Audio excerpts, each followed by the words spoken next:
Our conversation with Bob Pollock from the Extension Service, brought to you by Marcus and Mack, a law firm representing injured people. Good morning to you. Good morning. Good to have you with us this morning again. Good to be back. All right, so this Penn State study comes out on this spotted lanternfly.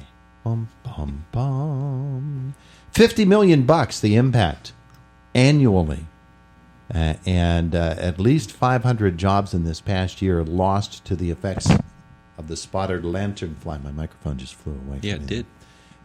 But that economic impact, and particularly this, according to this Penn State Extension study, the impact exacerbated by the fact that other countries are taking a look at Pennsylvania hardwoods, and they might eventually quarantine them to keep the spotted lanternfly away from them. And so that's a very, very serious thing. It is very serious. The whole thing's very serious. Yeah. And affecting a lot of agriculture industries as well as the spin-offs and Christmas tree industry other pieces is affected. Of the puzzle. Fruit trees.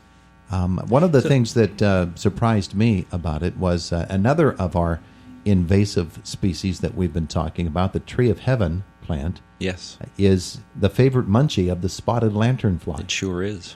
Yeah. We have lots of that around here. We need to get rid of it.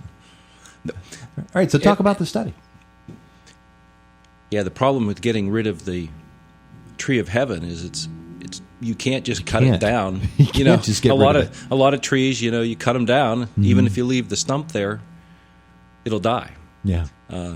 This particular tree has the ability to resprout, and there's other trees that will do that also, but resprout at the base and go from there. So it's truly an invasive species. You got to get it all.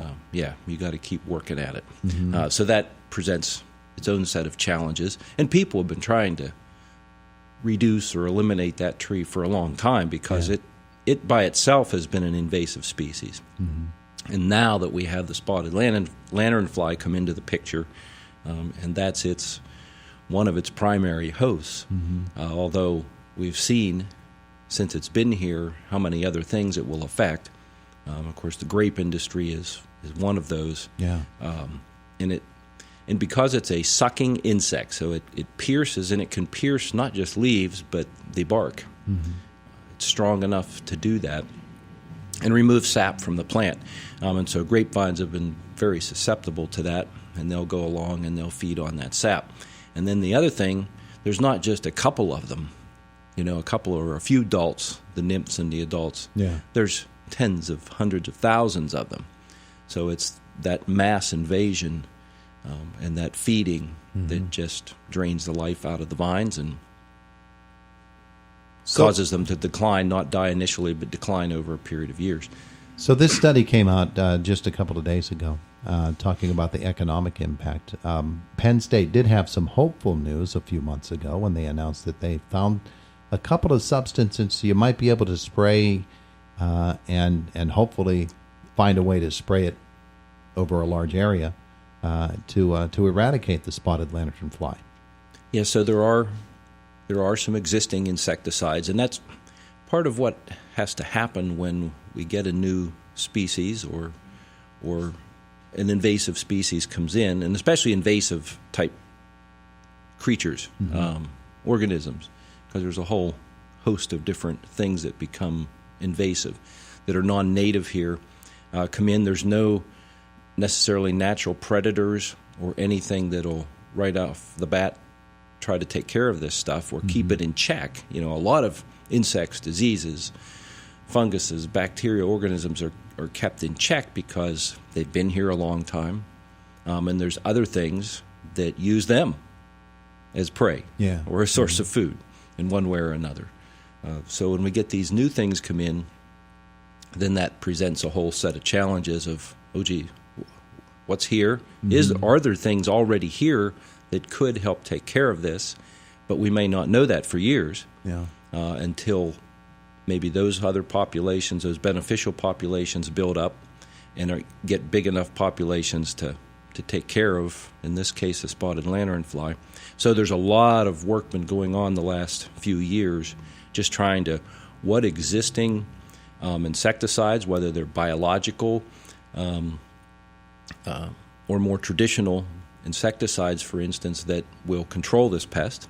So they've been doing ongoing testing, and they have to go out in the field. They can do a lot of lab tests. So you can go in the lab, bring those insects in, rear them, and then test various products on those and see what kills them.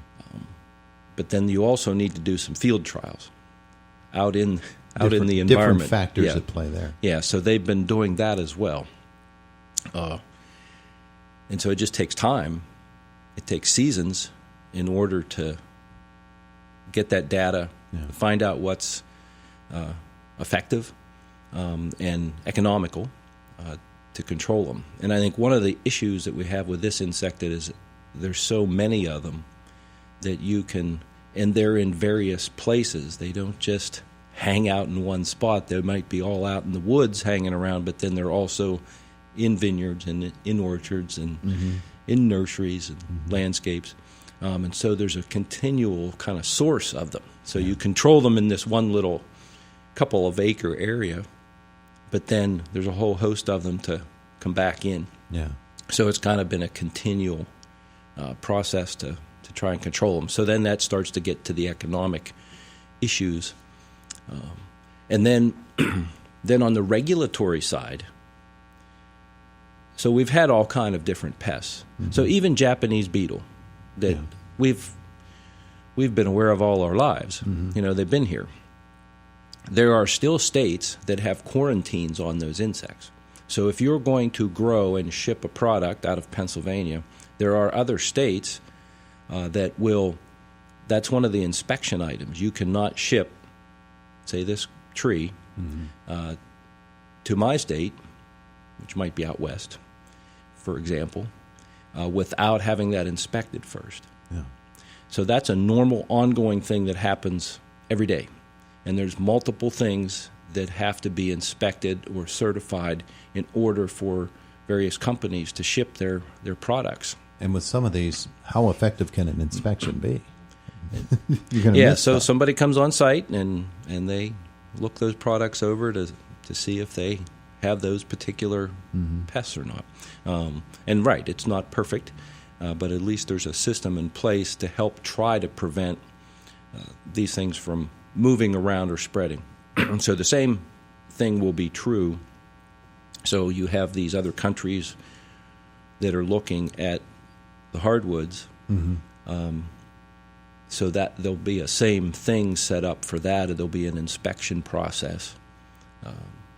So it's not that, yes, if you don't have that pest, if you're a country that doesn't have that, yes, that's on your list of concerns. You don't want to import that, but you can set up a system in order to help minimize the chances of that coming in and still be able to buy and move product. Yeah. But that doesn't say there won't be bumps along the road, or there won't be countries that will just say they'll put a ban. We're just no longer going to purchase from you. There's nothing to prevent that. But at least there are the APHIS, which is the Animal Plant Health Inspection Service. Those people are at the ports of entry every single day.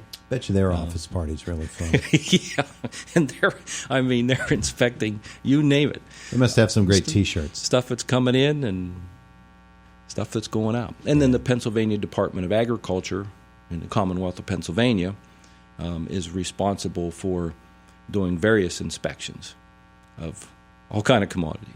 So even things that are trading within the state, even if you buy a bag of lime or you buy a bag of fertilizer, which most people have done, those products can be inspected because there's a label on there. For instance, lime, if you want to call a product lime, then that has to be inspected because you're saying by calling it lime that you... it has a certain makeup. Right. It has a certain makeup, and you're also saying it will adjust the soil pH.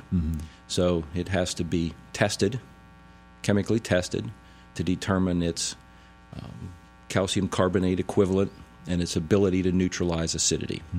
So every bag has to have a label on it, or every lot